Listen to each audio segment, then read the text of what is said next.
Late afternoon light slanted low across the outer edge of Tsavo Reserve, casting a pale gold wash over the brittle grass. The heat of the day had begun to soften, but the air still held the dry weight of summer. Samuel had been walking the narrow track toward the observation post when he heard it, a single, sharp, high-pitched cry cutting through the hum of insects. It wasn't the drawn-out call of a bird or the chatter of monkeys. It was shorter, thinner, and it came again, this time closer. He stopped, scanning the grass for movement. A few paces ahead, in a patch of open ground no larger than a small clearing, a lion cub lay half-curled against the earth. Its coat, a pale tawny shade, was dusted with seeds and dry soil. The head lifted once at his presence, then sagged again under its own weight.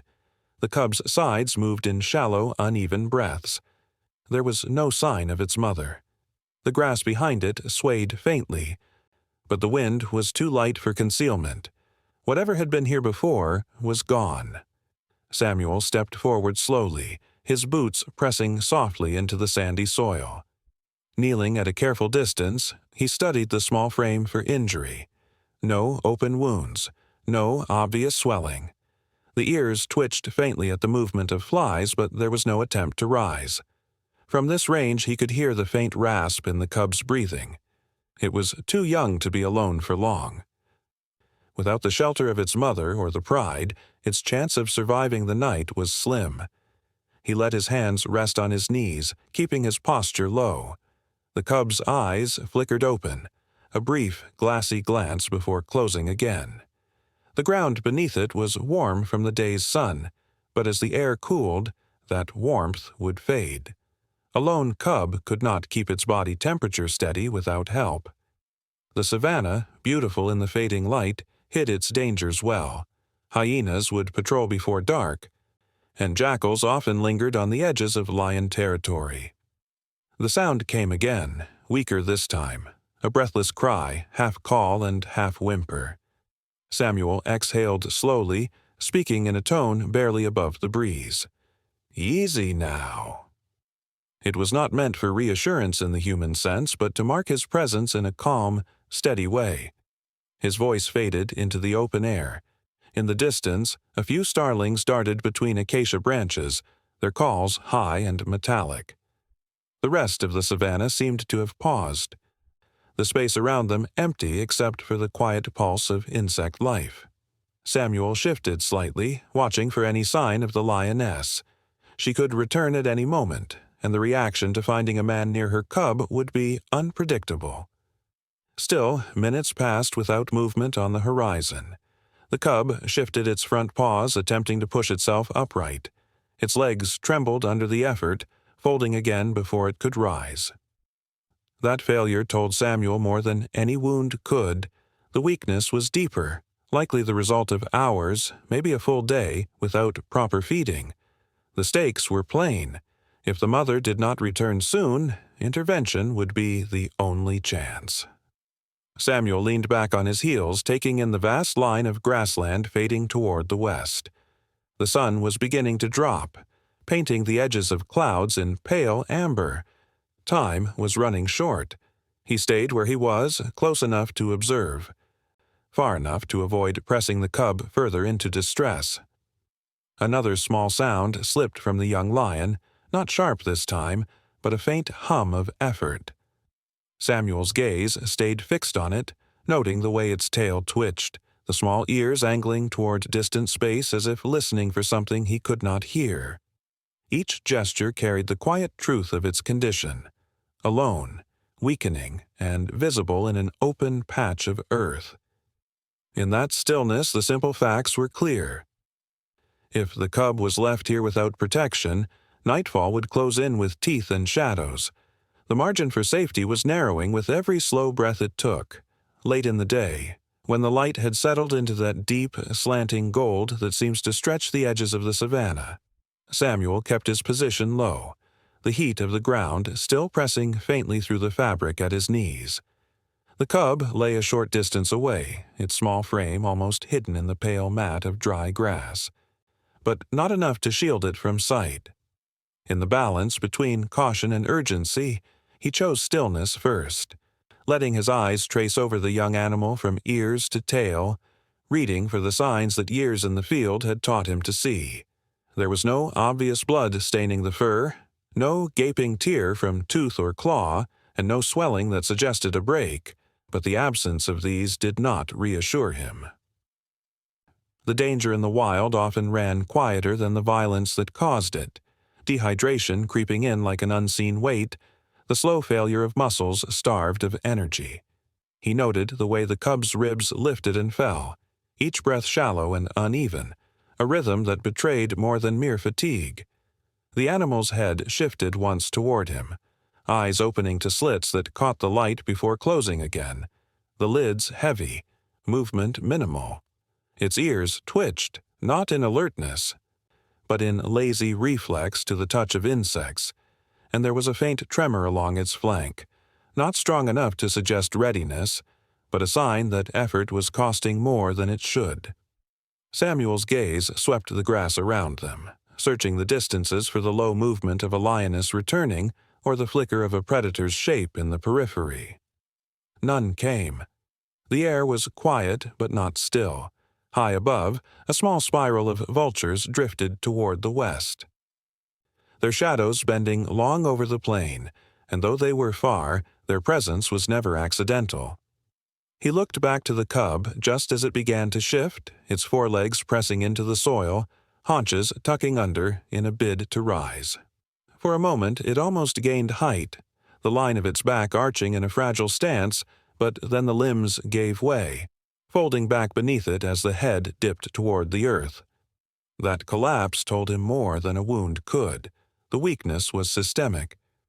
The reserves already low, and without the mother's milk or the shade and protection of the pride, those reserves would not replenish on their own. The open space where the cub lay made the situation worse. Here, every small motion could signal vulnerability to the wrong eyes. Samuel measured the risk in plain terms. The cover was thin, the hour late, and scavengers would begin their rounds before the last light drained from the sky. A hyena, even at a distance, could close the gap in minutes. Jackals could arrive sooner. Both would hear the small involuntary sounds the cub had already made. The survival margin was narrow and shrinking with each minute. He adjusted his position slightly, lowering his profile even further, knowing that if the lioness was still hunting nearby, a sudden approach could drive her to reclaim her cub with force, and that her return, if it came, was the only intervention that would keep this situation entirely within the balance of nature. Still, the longer he waited without sight of her, the more the decision pressed against him. The cub shifted again, one hind leg stretching and then curling in, the tail giving a small flick before going still. It was the movement of an animal searching for comfort that the ground could not give, a faint, restless energy burning what little strength remained. Samuel noted the dry edges of its nose, the way the fur along its flanks lay flat rather than plush, and small but telling marks of dehydration. Somewhere far behind him, a dove called in the cool shade of acacias, its tone soft but marking the slow passage toward evening. Overhead, the sky's bright edge was beginning to soften toward amber, and the first faint stretch of shadow was crawling over the grass. Samuel's mind marked the hours left before full dark, too few for the lioness to return if she was already at a distance, and too many for the cub to remain here unprotected. He let one hand rest loosely on the ground beside him, the scent of sun-warmed dust rising faintly in the air. A soft breeze moved the grass, bending the tips so they brushed the cub's side without stirring it to rise. The weight of the decision settled heavier. To step forward and lift the animal was to risk breaking the unspoken law of distance between ranger and predator's young. To step back and leave it was to trust in a return that might never come. The cub gave a final, small sound, a short, breathy note that barely carried beyond the space between them. Samuel stayed silent in reply, only watching, his expression fixed in the same measured calm he used for all such moments. In his experience, the savannah's beauty at this hour concealed a truth that could not be softened. For the small and the weak, Nightfall was not a change of scenery but the onset of trial.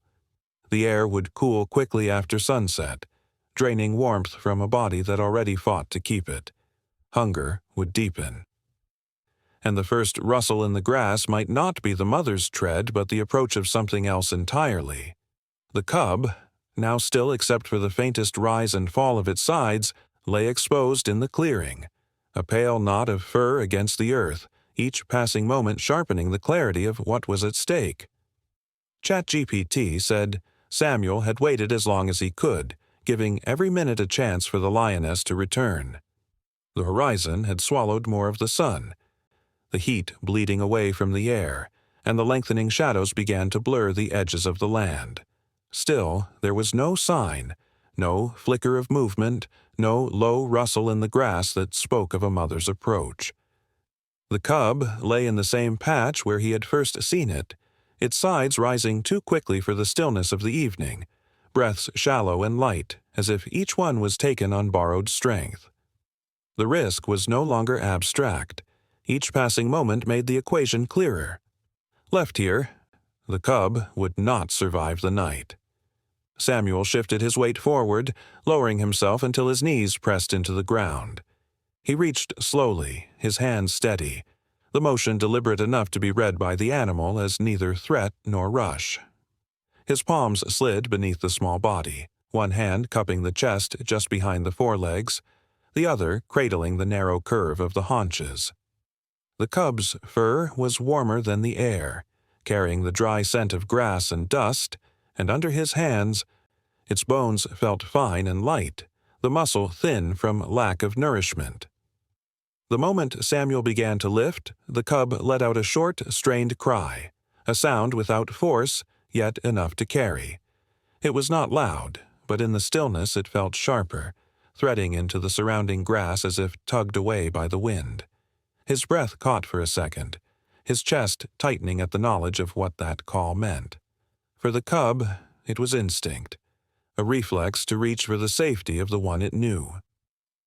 But sound in the savannah was never heard by only its intended ears. A lioness could hear it from a great distance, but so could others, hyenas moving on the edge of hunger, jackals tracing their thin roots through the land. He kept his pace measured, rising slowly so the cub's small body stayed close to his own, supported without pressure. The head rested awkwardly against his arm, its neck too weak to hold itself steady for long.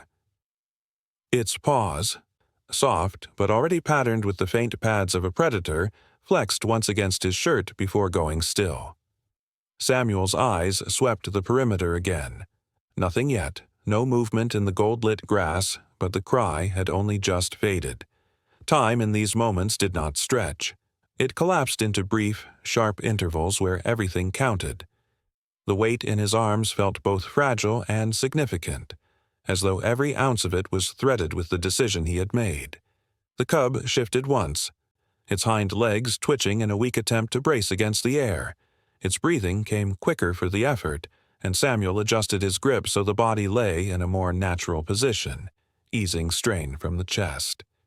"Easy now," he murmured, the words low enough to be absorbed by the short space between them.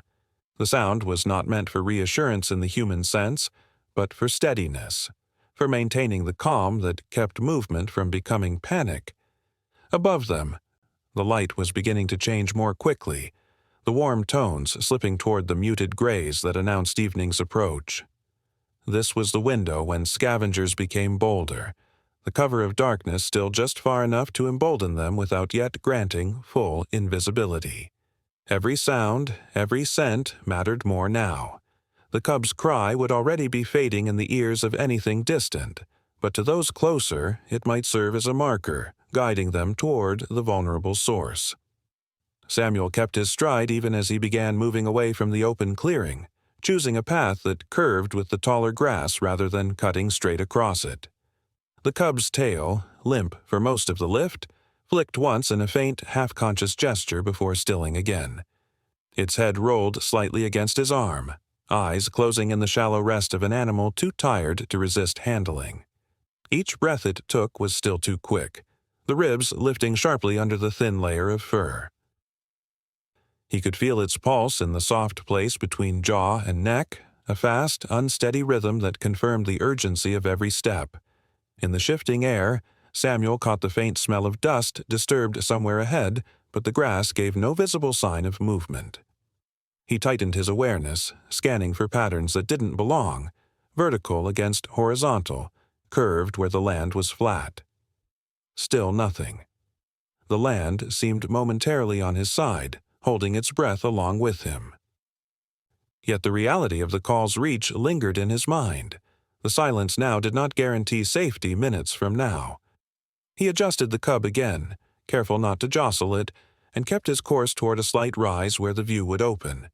It was a gamble. Height would give him a clearer scan for approaching predators, but it would also place him in the line of sight for anything already watching. The choice was simple only in necessity. Step by step, the grass shifted around them in soft arcs, brushing against his legs with the quiet swish of dry stalks. The cub remained still in his arms, breathing fast but not struggling, its body entirely given over to his hold. At the crest of the rise, Samuel paused. The land spread out in low waves before him, each dip and swell painted in the last threads of gold. He scanned it in slow sections but saw only the patterns of grass and shadow. The call had not yet drawn visible danger, but he knew better than to believe it had gone unheard. Somewhere, the choice between safety and threat was already being made by something else out there. For now, he had the cub and the brief advantage of movement before the dark. Samuel moved toward the low rise of a termite mound, its flanks hardened by years of sun and rain, worn smooth in places where antelope or warthogs had passed close. The shape cast a patch of angled shade across the earth, enough to soften the heat still lingering from the day. He lowered himself onto one knee, easing the cub onto his lap so its thin body was supported along his thigh. The small frame was warm against him, though it carried a hollowness. Each breath seemed to lift more bone than muscle, each exhale coming with a faint tremor. From his pocket, Samuel drew a small bottle and unscrewed the cap, tilting it until the shallow plastic basin caught a measure of water. He held it near the cub's muzzle, not pressing it forward, letting the faint scent and glint of moisture speak first. The cub's nose twitched once, then again, and its tongue brushed the rim in a tentative flick, as though testing the unfamiliar source. After a moment, it lapped twice, small and uneven motions, before resting its head again against his leg. He did not try to coax more. Too much, too soon, could do harm. The stillness around them was the kind that settled just before the shift toward evening. A lone bird's call echoed from somewhere unseen, clear and brief before fading. The grass swayed faintly under a high, thin breeze, but every movement carried the weight of possibility. Samuel's eyes moved constantly between the open spaces and the edges of cover, reading each shadow for the sudden change that meant something was there. In the low light, distance could deceive. A sway might be wind, or the curve of a hyena's shoulder slipping forward. He kept his body angled to shield the cub without boxing it in, one hand resting gently along its back. Its breathing was still fast and shallow but less erratic than before. Minutes passed without change, but time felt layered, stretched by the quiet, tightened by the knowledge of what could come from beyond sight. The cub shifted once, pushing a forepaw weakly against the fabric of his trousers before settling again. The pads were soft, the claws barely emerging from their sheaths. There was no strength for resistance. Its energy now was for breathing, for holding on. Samuel studied the pale dust along its coat, the way it clung more thickly at the tips of fur where the cub had lain pressed into the earth. That scent, dry, baked grass and soil, would carry to anything moving downwind. He reached for the bottle again, this time wetting his fingers and letting a droplet fall to the cub's lips. Its tongue moved slowly to gather the moisture, eyes half-lidded, ears twitching faintly at the sounds beyond their small patch of shade. "Easy now," he murmured. The words soft, meant only to match the pace of his movements. The mound behind him radiated stored warmth from the day, and he could feel it against his back, a reminder of the heat still rising from the ground.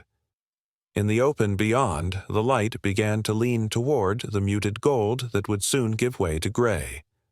The quiet was not empty. Somewhere distant, a dry branch cracked, faint but distinct, the sound too deliberate to be the wind. Samuel's gaze locked in that direction. Scanning for movement. Nothing surfaced, no outline, no shift of weight through the grass, but the sound was enough to draw the air tighter between each breath. His hand rested steady on the cub, the rise and fall beneath his palm anchoring him to the fact that for now it was still alive, still within his care. That reality could change quickly.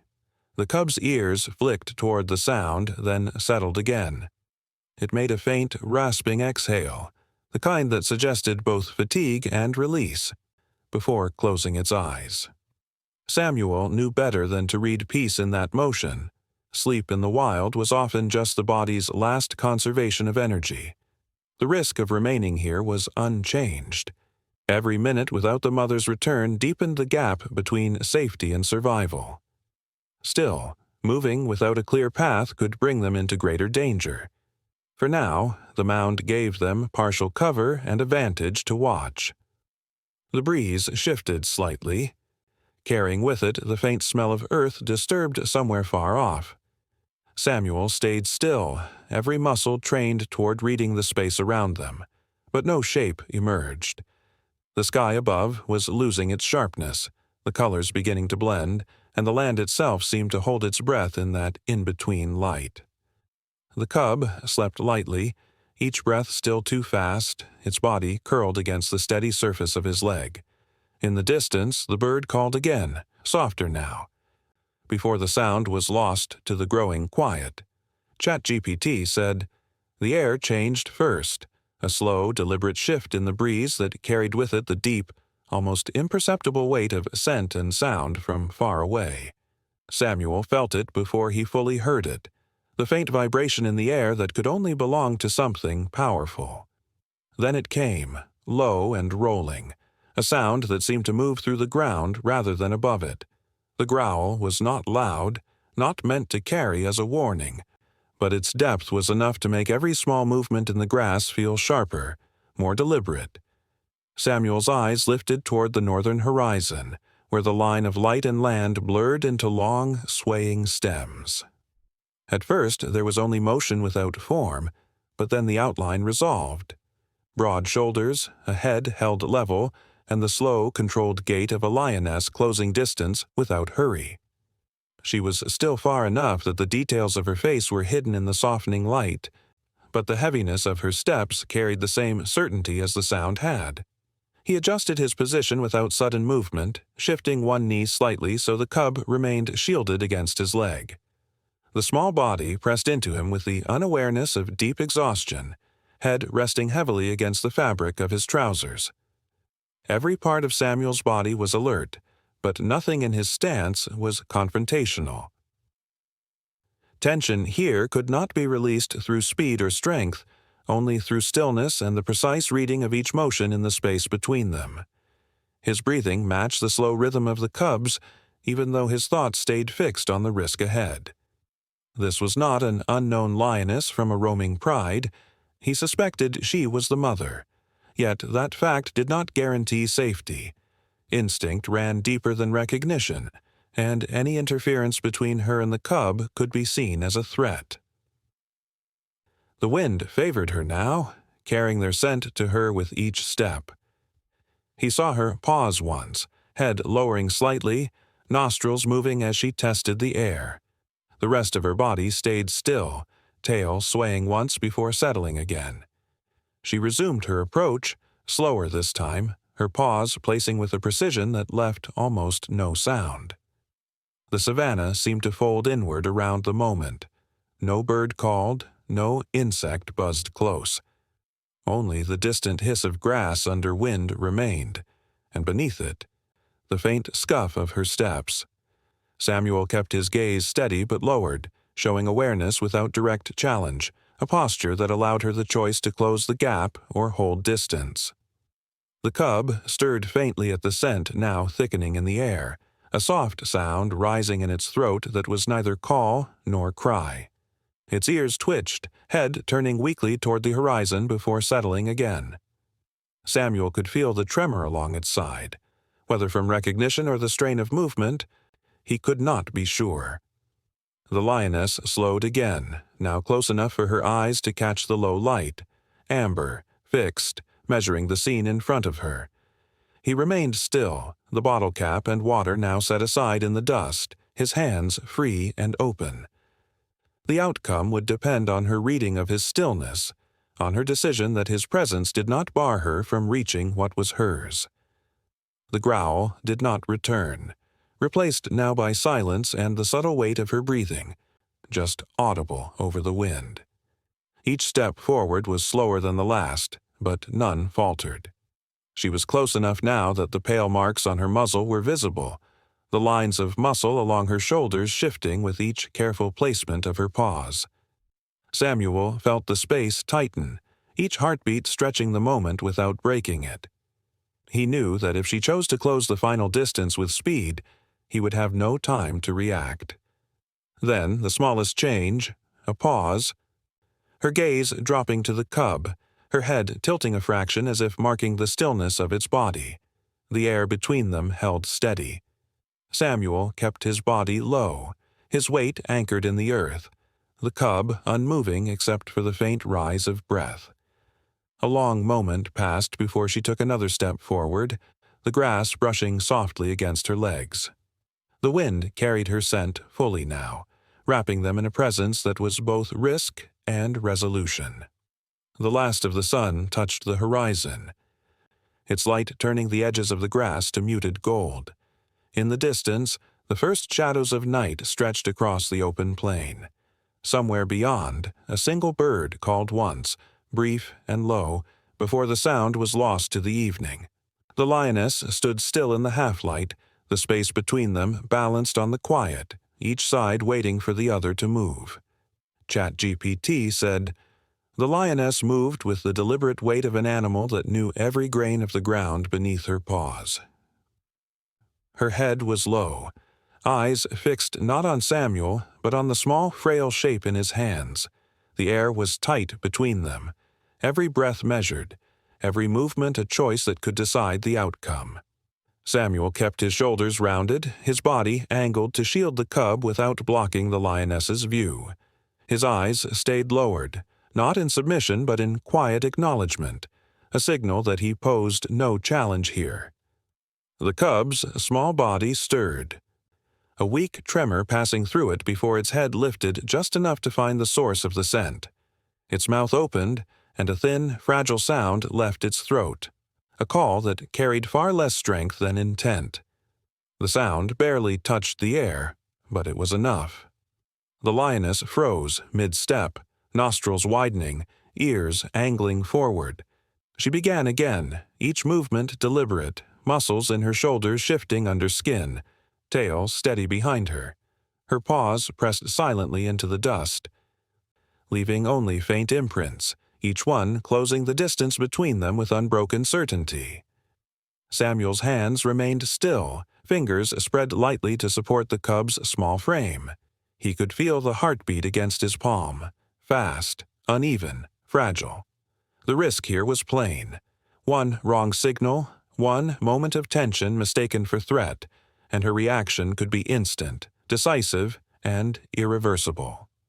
She stopped again, only a few strides away, and the stillness stretched out, both of them reading each other in silence. The wind moved across them, carrying the smell of sun-warmed grass, dust, and the faint tang of the cub's fur. The lioness drew in the scent, her breath deep and steady, chest rising and falling with the patience of a predator accustomed to waiting for the exact moment to act. Samuel stayed rooted, weight even, every muscle in his body resisting the instinct to shift or lean away. The cub's head wavered, then drooped again, its energy spent from the effort of calling. A soft, low rumble left the lioness, not a threat, but a sound shaped by recognition. She lowered her body a fraction more, her gaze never leaving the cub. The space between them now was no more than the length of a stride, yet it felt as if an entire plain lay in that gap. Samuel's focus narrowed to her paws, the slight spread of her toes as she anchored herself, and the almost imperceptible flex of muscle along her flank. The moment could swing in either direction, toward reunion or toward an explosion of force meant to protect what was hers. He allowed his breathing to slow further, anchoring himself to the rhythm of the cub's shallow breaths. The lioness took one last step forward, and now the warmth of her breath touched the air between them. She leaned in slightly, her nose almost grazing the cub's fur, drawing in the scent as if confirming what her eyes already knew. Samuel did not move and did not lift his head. He only loosened his hand slightly, making the smallest space for her to take what she had come for. For several heartbeats she remained there, the wind shifting around them, the grass whispering under its touch. The balance held, fragile, exact, and the plain around them seemed to pause with it. Far off, the first quiet notes of evening insects began to rise, blending into the slow exhale of the day. The lioness's eyes softened, just enough for Samuel to know her choice was coming. Somewhere in that quiet the risk eased, but only by a breath. The standoff had not broken, yet the moment was turning. The cub's ear twitched first, then its whole body shifted weakly in Samuel's hands. Its head lifted just enough for its eyes to half open, the effort pulling a faint, uneven breath from its lungs. The lioness had been moving with the quiet certainty of a hunter reclaiming what was hers.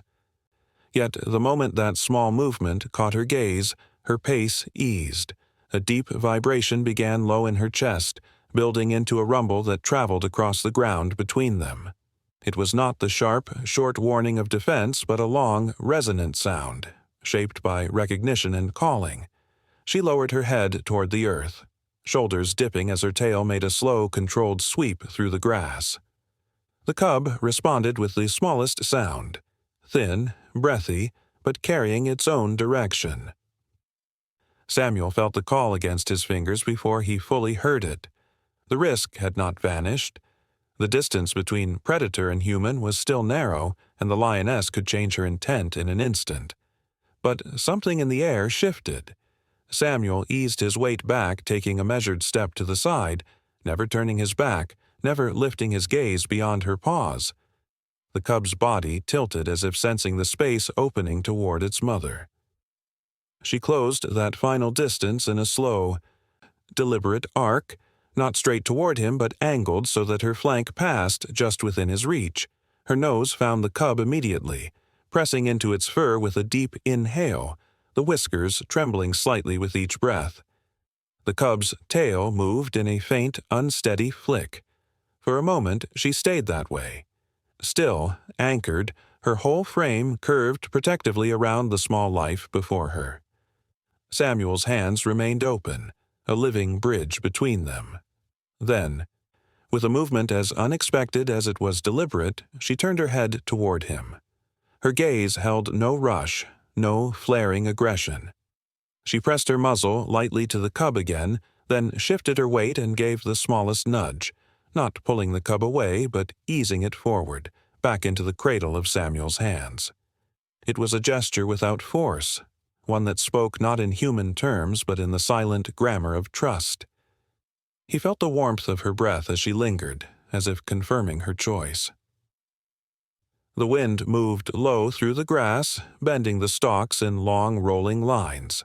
Samuel stayed still, letting the moment settle without reaching for more. The cub blinked slowly, its body now leaning against his palm while its nose stayed angled toward the lioness. She remained close enough that the heat of her body reached him, but she did not press closer. Her ears turned briefly to the side, scanning the plains beyond them, before settling forward again. The risk was still present. Any sudden movement from beyond their view could undo the fragile balance. When she finally drew back, it was only by the width of a paw step. Her tail lifted slightly, a controlled sweep marking the boundary between leaving and staying.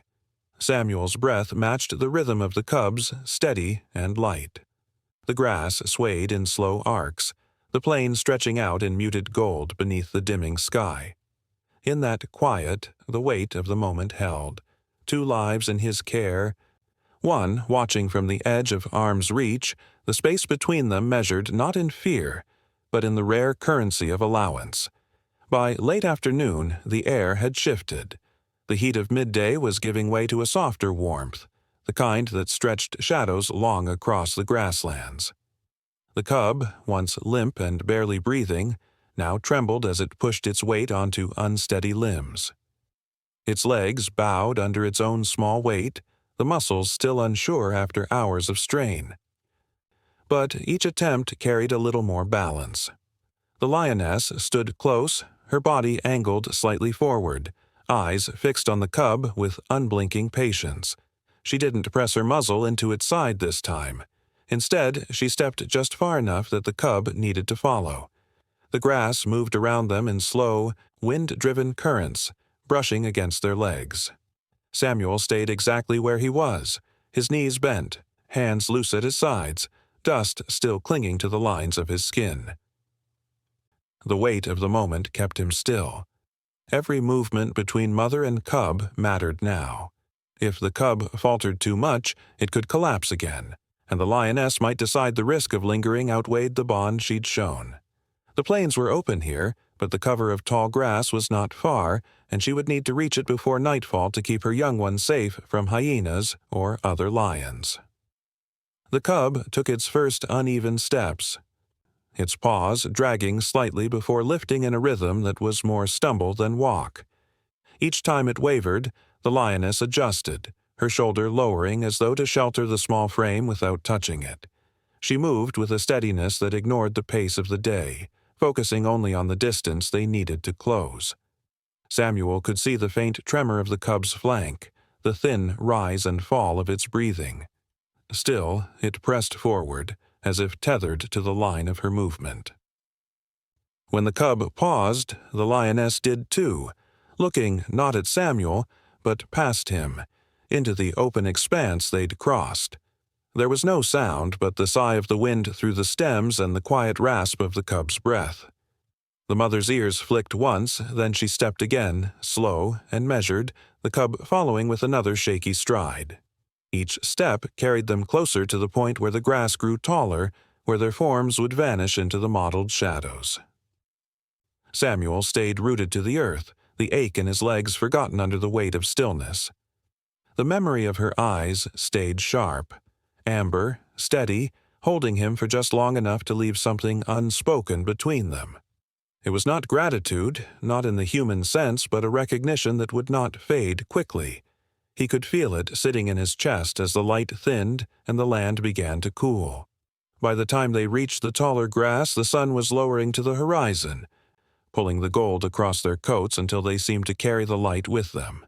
The cub disappeared first, its small body swallowed by the sway of stalks, followed closely by the smooth, controlled movement of the lioness. The grass folded closed behind them, leaving only the trace of their passage in the way the stems still leaned. Samuel did not move until the last ripple of grass settled. Dust clung to his palms, the faint warmth of it pressed into his skin.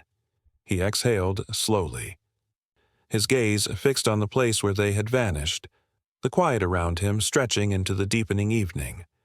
Somewhere ahead they were walking further into the wild, the distance between them widening with every step. The wind carried through the plain again, bending the grass in long, slow arcs as the sun sank lower and the gold bled into shadow.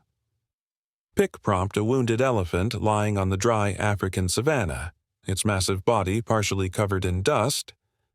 Sunlight breaking through thin clouds, a concerned wildlife rescuer kneeling beside it with gentle hands, distant acacia trees silhouetted on the horizon, cinematic lighting, ultra-detailed 8K realism.